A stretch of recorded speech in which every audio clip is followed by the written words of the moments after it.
Good day, my beautiful people. How is everybody doing? I hope you guys are well. Today, we are going to be looking into something very quickly. We are mostly going to be talking about the Ukwuani people in this video. We're talking about the Ukwuani people because these are part of the people that have suffered a lot of identity crisis in recent time. Ukwuani before this time was a place that once you go to them and say anything about the rest of the Igbo society, they will immediately pull themselves away. Some of them are very spiteful. Tell you, oh no, don't talk about Igbo to me. I'm an Ukwuani man. I will tell you I'm from Benin. That is confusion. That is identity crisis.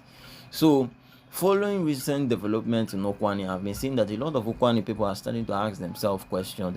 They are starting to ask them, what are we doing to ourselves? We are harming ourselves by denying our identity. And so, in that same vein, I am joining my voice with theirs to say that, look, some of you really need to, start speaking up. Some of them know they're Igbo people. I know a lot of them even till today. Some are proud Igbos, actually. They don't have issues. They are proud Igbos anywhere.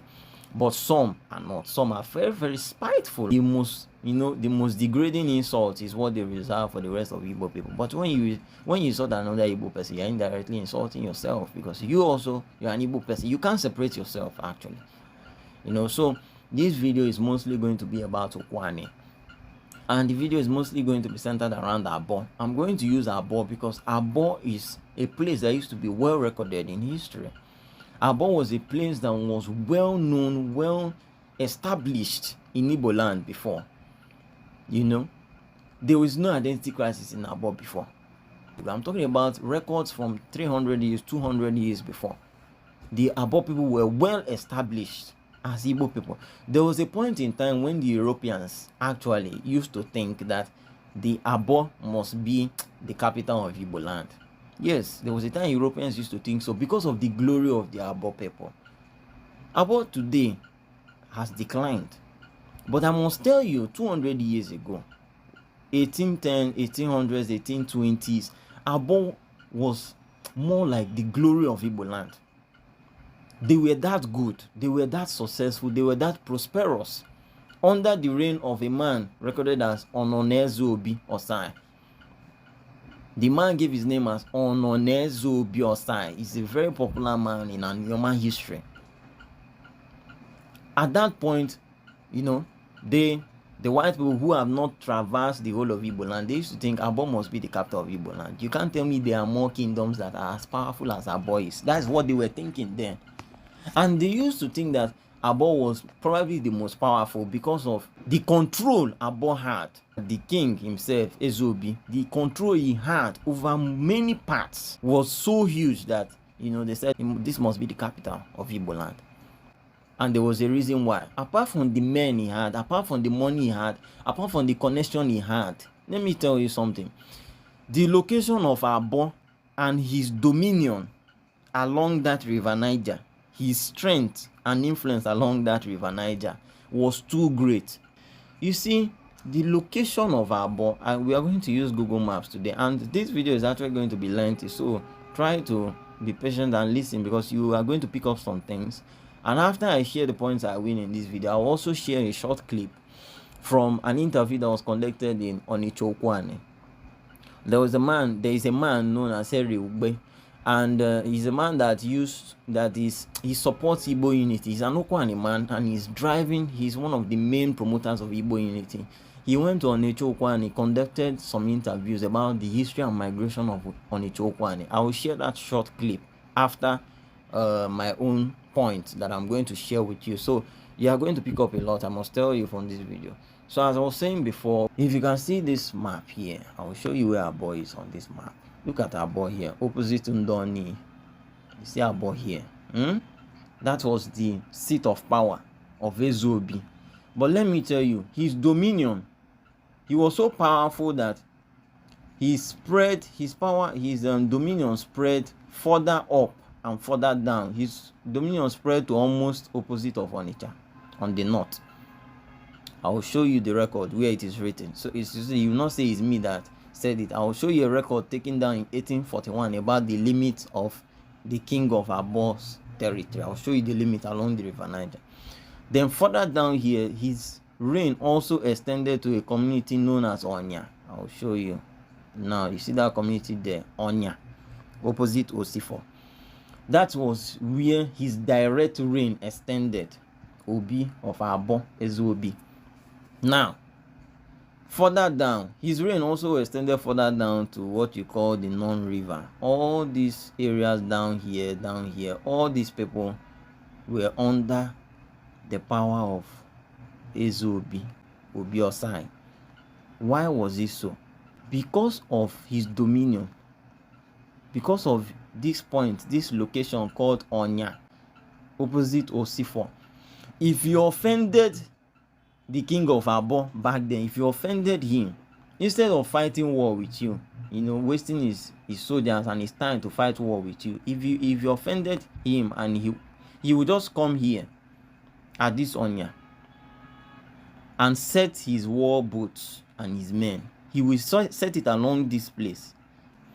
So anybody that blocks you at that point, you will not get anything at these lower rivers here. You will not get anything coming to you, because back in the days, the River Niger was the major source of transportation for all these communities. You see, the interaction between whether Ijo, Benin, Igbo, Igala, Nupe, and some other communities further up, their interaction was carried out along that River Niger. That River Niger used to be a super highway. It was the creation of Nigeria that destroyed the transportation of River Niger. The maritime potential of River Niger was destroyed by the coming of Nigeria, because Nigeria became divided into northern and southern and western, and the maritime potential of River Niger was destroyed. But back in the days, it was this river people used to use and send their goods up and down. So if for any reason you had a problem with Ezobi Osai, he would just come to this Onya point here and set his war boats. Nothing will pass. I assure you, nothing will pass that place. And you will go hungry. If you are at the lower part of the river, you will go hungry. Nothing can pass his men there. The man was so powerful. Also, if you are at the upper part of the river, he will just come to somewhere around here, Akile Atani, around here. You see this place they call Atani? That is where his dominion stopped on the north. He will just come here and set his war boats too. If you happen to be on the north, maybe it was the Ghana people he was having problem with, he will just set his war boats at this point of the river. I assure you, nothing that is coming from the lower river will get to the Ghana people at the north. Nothing will pass. Nothing will pass. And if you try to go through the route by land, you will have to pass a lot of Igbo communities that may not allow you pass. Some people, you might even meet thieves on the road that will beat you and collect all your goods. That is why people were using the River Niger. It was more safer and somehow more efficient to use that river to send goods up and down. And so the Obi Osai will just block you at Akratani. He will block you here. Or he will go at Onya. If you are the lower part of the river, he will go at Onya and block you here. At Onya and Osifa, he will block the route and you will not be able to get anything. And it was this power and influence that the Europeans first saw and said, surely there won't be another king as powerful as this man. This must be the capital of Igbo land. And they started to call Abo Igbo. This is Ukwuani history. When you see Ukwuani rejecting the Igbo heritage today, just know that this was the earlier history of their community, which they don't know today. And so they make a lot of arguments and say, no, that was not the case. This is what you just call ignorance. Because if they knew this history, they would know that this is a community that used to be at the very top in previous times. Now, moving away, okay, Abo also used to be, apart from the fact that it was a superpower, it used to be like a point of contact or a point of meeting for all the lower tribes. The Ukwuani people were the ones who were controlling all these lower tribes here. When you talk about the Nnembe people, when you talk about the Epie people, Atisa, when you talk about the Brass people, when you talk about Akaha, all these people were in connection with the Ukwuani people. Ukwuani was controlling all this area you see here through the king of Abo. People don't know this part of history. They were controlling all these areas. All these areas today in the current Nigerian map, this area is half of Bayelsa State. Ukwuani were controlling half of today's Bayelsa State. As Igbo people, But today, you have identity crisis. The people who were once said to be the capital of Igbo land, today they are suffering from identity crisis. Some don't know or can't say if they are Igbo or not, which is unfortunate. But all those things will be repaired because knowledge has a way of repairing some of these things. When your eyes are open to some of the facts, you then understand that, look, I'm harming myself. I can't be denying my own identity. So that is just, a brief history of the Ukwuani people. That is how far their influence went. At a point in history, when you talk about the Benin Kingdom, you talk about the Abo people. Because the Abo people were too powerful and they were recorded as Igbo. They did not have identity crisis. So that's just a brief history about the Ukwuani people. Also, in one of the records that I happened to have come across, I saw a prayer by an Abo woman. She was praying to God, and so the prayer was recorded by the missionary. I would like to share this prayer because it informs us about the life of the average Ukwuani man back then. But this was even a woman, it wasn't even a man. Her name was recorded as Wamma. Wamma was her name. She was related to the king of Abo, and so her prayer in Igbo was recorded. Look at the language she spoke. An Ukwuani woman. Let me read. The following is one of her prayers. The man wrote it in Igbo. The missionary who recorded this thing, he tried a lot because, he wrote the Igbo quite well. One can read it if you are fluent in Igbo. This is the prayer of the Ukwuani woman. She said, Biko chi, mere m ihe ọma, nge wo ndụ, biko kpere Chukwu abịama, gwa ya obe m dum, ma biko wepụ ihe ọjọọ dị n'obi m, chụfuo amụsụ, mekwa akụ bịalụ m, lekwa ehu, that's ewu gị na mmanya gị. You see this beautiful prayer the woman prayed. This is an Ukwuani woman praying in history. This was recorded sometime in 1850s, thereabout. I will take the prayer again. Biko chi mere m ihe ọma, nge wo ndụ, biko kpere Chukwu abịama, gwa ya obi m dum, ma biko wepụ ihe ọjọọ dị n'obi m, chụfuo amụsụ, mekwa akụ bịalụ m, lekwa ehu gị na mmanya gị. This was the prayer of an Ukwuani woman. While reading this now, I just saw that aspect, Chukwu abịama. Most of the records you see, older records you see in Igbo land, some communities called that word Chukwu abịama. Most of the time today we say Chukwu okike abịama. But I've seen that a lot of the records from far back, this one now is about 200 years ago, most of the records show Chukwu abịama. They did not add okike to it. But whichever the case, the two are mostly, the same meaning. So this is the prayer of an Ukwuani woman in Igbo, praying to Chukwu abịama, praying to God to remove witchcraft, the forces of witchcraft that may be working against her, to nullify it, asking God to also bless her efforts and give her wealth. This was the prayer of an Ukwuani woman in history. Will somebody who is not Igbo pray like this? This is a core Igbo woman. This is a core Igbo woman. And her prayer was recorded by the missionaries.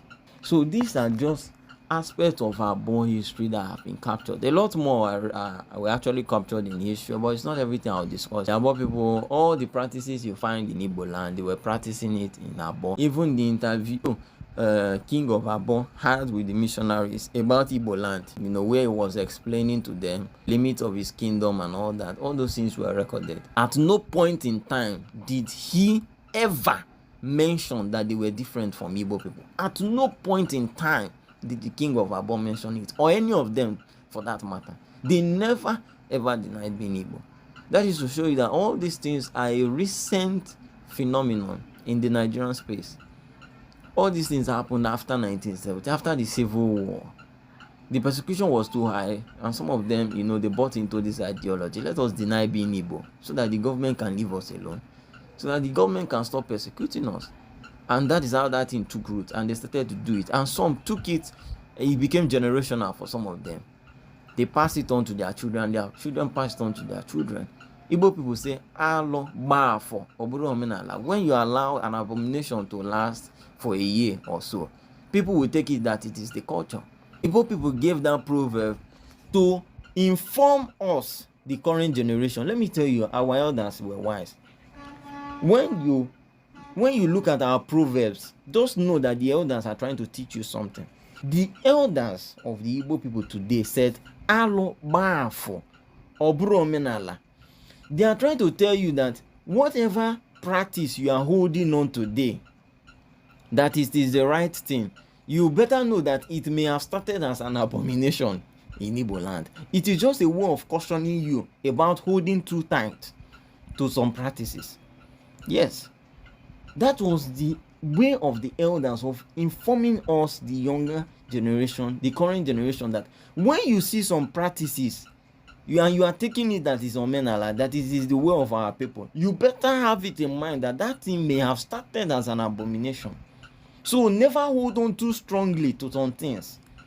That is what they were trying to tell you. They are cautioning you. You see now today in Ukwuani, some of them will tell their children, they will tell their children, their biological children, we are not Igbo people, we came from Benin. And that thing is a lie his father told him. And when the children grow up, they will also transmit that lie to the next generation. So be careful on some things you hold on to. And you say it is the ideal way of doing things. It might actually be wrong. It's just a way our elders used to caution us to think twice. Think twice. Now, a lie has been carried on from generation to generation, and some Ukwuani people will tell you that they are not Igbo people, but they are Igbo people. But they have taken it now as a culture, omenala. You see? And so these are just the few ways we use to inform people, we use to sensitize people, we use to open the eyes of people. Because when your eyes are open with knowledge, with the right knowledge, you begin to understand yourself better. You begin to know your left from your right. You begin to understand yourself as an Igbo man, as an Igbo woman. And so we will continue to educate people. We will continue because the work is much. We will continue to educate people. You see, so on that note, I will round up my own part of the video. I'll just show you just about a 2-minute clip of an interview carried out in Ukwuani, and you will hear these people affirm by themselves, because it's always good to hear from the horse's mouth. You will hear them say it by themselves that this is where we came from in Igbo land. So I will just play the video for you now. Thank you very much for listening. Hello viewers, this is hello viewers, this is Henry Ugbe TV. As you know, my purpose of being in Ukwuani is to find out the facts about our origin. Originator. Okay, Maro. Because when I ajuju nkajwe ni ife kene arani we say nwa muta nseme okwu ne gbata meno photo Ukwuani anyi meno na argue. So usweni bible say Ukwuani ya bụ nwa Igbo Onichi say Chinebi bia. Ife shin na aju kene we say ofotu na adose Ukwuani kwamere na nwe Igbo shin bia. Ofotu ne say Bini Ukwuani shin bia. Ofotu na adose Ukwuani shin Igbo bia. So benubio bendu ba hosa, because ije ne tese ye onwe ma asusu Ukwuani na Bini kana ba Igbo kan yele no Igbo be joko because Igbo anchoko gosi ne say sancha bofu. Okay, ya ka yele no shile be no logo be je tabo no okay. So so ni be say Ukwuani shi ne be bia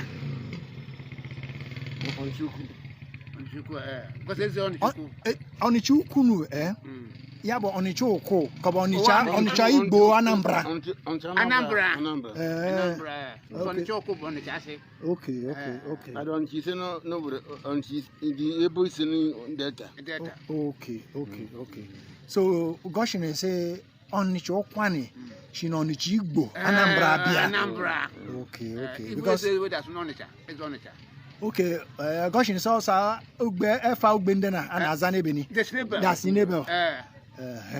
Because all the men when had the rock or Kikbe, you know, say Ukwuani, she now went we question it, so nobody now.